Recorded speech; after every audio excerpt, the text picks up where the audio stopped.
आज लोकसभा में पेश होगा मोदी 3.0 सरकार का पहला बजट। सुबह 11 बजे वित्त मंत्री निर्मला सीतारमण पेश करेंगी बजट। निर्मला सीतारमण लगातार 7वीं बार पेश करेंगी बजट। बड़े ऐलान किए जाने की उम्मीद। आज सुबह करीब 10:15 बजे संसद भवन में मोदी कैबिनेट की बैठक। आम बजट को कैबिनेट की मंजूरी मिलेगी।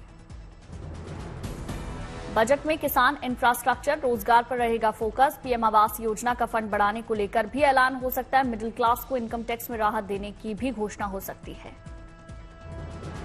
इस बार के बजट से तैयार हो सकता है 2047 तक भारत को विकसित राष्ट्र बनाने का रोडमैप। $5 ट्रिलियन की अर्थव्यवस्था बनाने का भी प्लान तैयार होगा।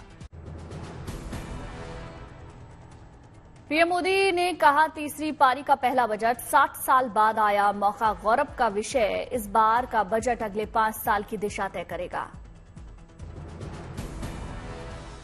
बजट को लेकर प्रधानमंत्री मोदी ने कहा, इस बार का बजट अमृतकाल का महत्वपूर्ण बजट। ये विकसित भारत के लिए मजबूत बजट होगा। बजट से पहले कल संसद में पेश की गई इकोनॉमिक सर्वे रिपोर्ट। मजबूत स्थिति में भारत की अर्थव्यवस्था का दावा। वित्त वर्ष 2025 में रियल जीडीपी 6.5 से 7% तक रहने का अनुमान। लोकसभा और राज्यसभा में बजट पर 20 घंटे की चर्चा। वित्त मंत्री निर्मला सीतारमण जवाब देंगी। आज शाम को होगी इंडिया अलायंस के नेताओं की बैठक। कांग्रेस अध्यक्ष खड़गे के आवास पर बैठक में वरिष्ठ नेता शामिल होंगे। नीट यूजी पेपर लीक मामले में सुप्रीम कोर्ट में आज फिर सुनवाई होगी। 40 से ज्यादा याचिकाकर्ताओं पर हो रही सुनवाई। सुप्रीम कोर्ट ने कल आईआईटी दिल्ली को दिए थे निर्देश। नीट परीक्षा में एक प्रश्न पर भ्रम दूर करने के लिए 3 सदस्यीय समिति गठित करने का निर्देश दिया था। याचिकाकर्ताओं की दलीलों पर सीजेआई की टिप्पणी। कहा, साबित करें कि पेपर लीक की घटना व्यापक स्तर पर हुई। रीटेस्ट की मांग कर रहे याचिकाकर्ताओं को सीजेआई के निर्देश अपनी अपनी प्रक्रिया ईमेल के माध्यम से भेजने को कहा। कुछ छात्रों ने एनटीए के फैसले को दी चुनौती। प्रश्न के 2 विकल्पों के लिए अंक देने को लेकर छात्रों को आपत्ति।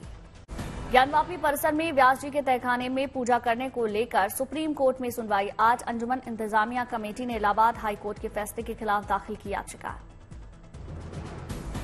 पिछली सुनवाई में सुप्रीम कोर्ट ने इलाहाबाद हाईकोर्ट के फैसले पर रोक लगाने से किया था इनकार। कोर्ट ने व्यास जी के तहखाने में पूजा के खिलाफ ट्रायल कोर्ट के याचिकाकर्ता शैलेंद्र व्यास को नोटिस जारी किया था। वाराणसी की जिला अदालत ने व्यास जी के तहखाने में पूजा की अनुमति दी थी, जिसके खिलाफ हाईकोर्ट पहुंची थी अंजुमन इंतजामिया मस्जिद कमेटी। हाईकोर्ट ने जिला अदालत के फैसले पर रोक से इनकार किया था। यूपी के मुजफ्फरनगर में कांवड़ यात्रा मार्ग पर सुरक्षा के पुख्ता इंतजाम। पुलिस अफसरों के साथ 2500 जवान तैनात किए गए। 2000 सीसीटीवी से कांवड़ यात्रा रूट पर रखी जा रही है नजर। सावन के महीने में कानपुर में सामने आई हिंदू मुस्लिम भाईचारे की मिसाल। मुस्लिम टैटू आर्टिस्ट ने महादेव के भक्तों के लिए निकाला महादेव के नाम का free tattoo offer.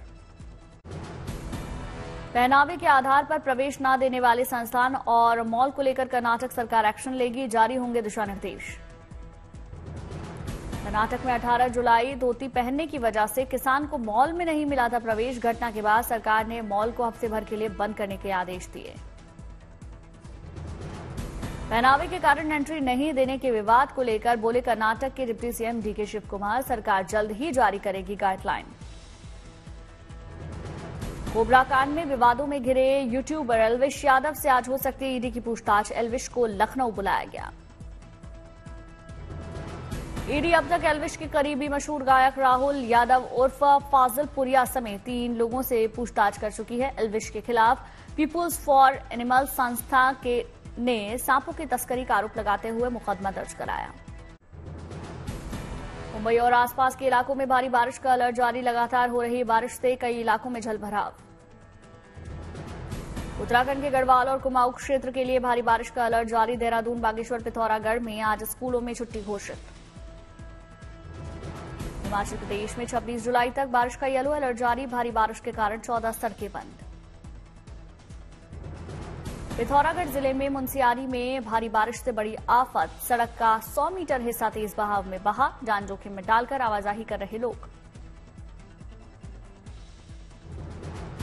Madhya Pradesh के सिवनी में पुल पर बाढ़ के पानी में बहा बाइक सवार। लगातार बारिश से उफान पर नदी नाले।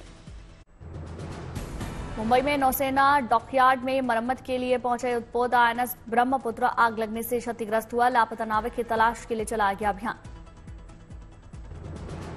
असम में कैबिनेट मंत्री रंजीत कुमार दास का अनोखा अंदाज वायरल। बोगाई गांव दौरे पर पहुंचे मंत्री सर पर चावल की बोरी रखकर गोदाम से बाहर लाए।